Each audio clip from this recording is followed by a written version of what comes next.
Hi, this is Theresa with One Inspiring Woman, and today we're talking Moonology. That's right, today we are talking about our moon. I'm so excited because we're talking about our first full moon in 2023, January 6th, 2023. We have our first full moon in the sign of Cancer, which is a little bit odd, but we're going to go with it anyway. So here we go.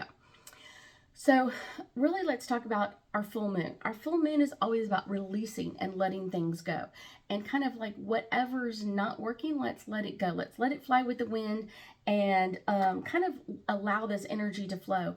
But I would also say, kind of like the Cancer part of this is really stimulates kind of like our rapport with other people. So, we're kind of like we want to be with other people, we want to communicate. And usually, the cool thing is we're usually still around our family members during this time frame, and so this can really bring in a lot of nurturing and growth in our families instead of our friend group. Usually it's kind of like this is going to bring it into our family area and kind of bring up some concerns like domestically, things that we might have been overlooking for a while, or things that we kind of like, hey, by the way, why don't we do this? And I think that really brings up a lot of details for a lot of people, a lot of caring for other people, and make sure that other people are hearing your heart on this. It's not like, oh, I think this is horrible. Just one of those like, I really feel like this is something we need to talk about. And so this could be kind of I feel like some hard talks, things that, like I said, things that should have been talked about a long time ago that may not have been. So also, kind of let's talk about our full moon in the sign of Cancer, because that adds a little bit of change to us, and a lot of people are going to be pushing tons of energy towards this full moon in 2023. This is really upping our, I'm saying, like I said, our emotions that we've already talked about, but this could be a little bit more allowing things kind of like coming together of the family, kind of moving together in the family that we haven't seen in a while. And I think this is kind of that post-COVID mindset, like we really need to connect with our families more. And so that may be a little bit more energy that people are not really like, oh wow, I'm ready to accept this. But it's one of those, our families have always been there. And some families are more there than others, but it's one of those, if you change, your family will change. And I think that's a really great blessing during this time frame. It's also a great time to really talk to your family members. What are their memories about their Christmases when they were a kid? Kind of getting that insight, kind of like what were they going through, that sort of thing. Because a lot of times you'll realize that the people that were kind of like grumpy or bumpy during Christmas holidays and stuff like that, a lot of times they're going through their own stuff, or it's brought up triggers from their past.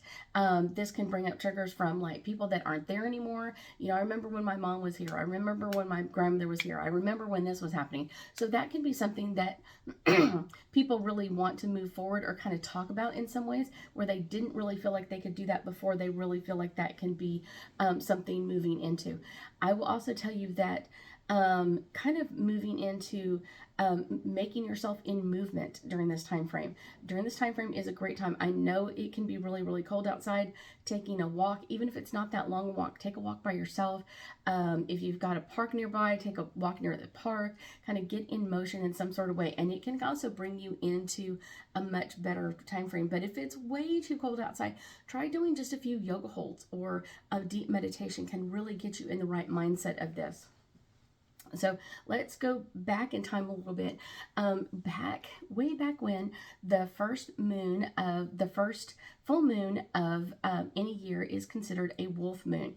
And so for us, our January moon is our wolf moon, and this is really kind of reminiscent. And the North American Native people call this the wolf moon because usually before mating season comes in, but it's like the wolves are howling during this time frame. It really kind of comes into that energy of like, it's the deepest part of the winter time. It's the coldest. They feel isolated, or they kind of get a little grumpy with each other. Maybe it's like a little bit of crazy stuff going on. But that's kind of one of those interesting things that we can really bring up in ourselves and other people as well, is giving ourselves an opportunity to talk things out. Really opening up to that energy can be something very healing for us. Very, very healing. So let's talk a little bit about our full moon rituals, because you're going to see a lot of full moon rituals being done, because this is like I said, the first full moon of 2023. And really full moon rituals are all about like purging old stagnant energies thought patterns and replacing any of those kind of like, this is not really the best energy out, because that full moon is going to like really kind of burn them off and kind of like allow this to come in. And this can be a really healing place. So kind of like my number one with this is setting a sacred space. If that is just like lighting a candle or putting a few things that you love, family members that have passed or whatever it is, or pictures of your angels. I know a lot of people that have pictures of Archangel Michael or Raphael, Metatron, all that kind of stuff. So if you have a picture of that, put those out there. But this can also kind of get you in that calm, centered energy. And it's really time to reflect. What are the things that you're ready to let go of during this time frame? What are the things that you're ready to kind of upgrade your thinking on? Things that you've been in the past that you're ready to let go of. And I will tell you, a lot of it had to do with 2022. So let's let go of that energy and move forward, kind of reflecting that energy. What else am I ready to let go of? Where am I ready to go? And sometimes just writing them down, like, I'm letting this go, and then what are you going to change it into? Almost like an equation, like, this isn't what I dealt with well, and now this is what I'm going to do. On this equation, I dealt with this incorrectly or wrong, and I feel like I've done something wrong, so therefore I'm ready to kind of make some changes. Now how would I like to react to that situation again, or how would I like to let that go? That can be something really healing. And I, just even saying that, like, I release my feelings of feeling bad about this, and I'm letting this go. Sometimes we have things that we've been holding on to for way too long that we're ready to let go of. And then let this first full moon of 2022 really amp up your energy. This can be a really great one to kind of bring in a lot of positive energy. Like I said, upgrading old things that haven't been working and really making us feel ready for that next energy. Because in 2 weeks, we're going to be going into our first full moon, new moon in 2023. And so it's kind of like, what do we got? What else do we want to let go of? What else do we want to release into this? This can kind of bring us into a new light and a new healing energy for 2023. So let's pull some angel cards and get us a little bit more insight. I know we have lots to talk about, lots and lots and lots.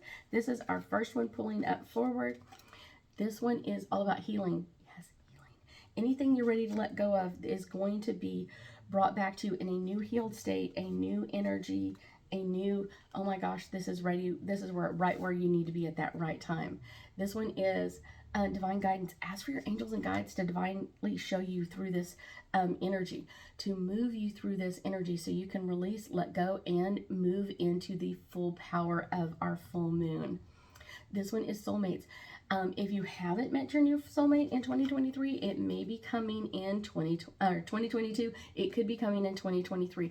There is a lot of amazing energy. We've got some amazing planetary energies, especially we've got Jupiter in the sign of Aries, which is going to be kind of bringing in some amazing energies, not only for you, but for other people as well. My last one is divine timing. This is a perfect time to kind of step into your new healed state, kind of make some changes and make some upgrades, whatever you're ready to do for you. I think that's kind of the fun, important part is like, what are you ready to upgrade? Not what everybody else is. What are you ready to upgrade? What are you ready to step into? And what are you ready to make changes in? I thank you so much for joining me today, and I know that we'll be talking again soon.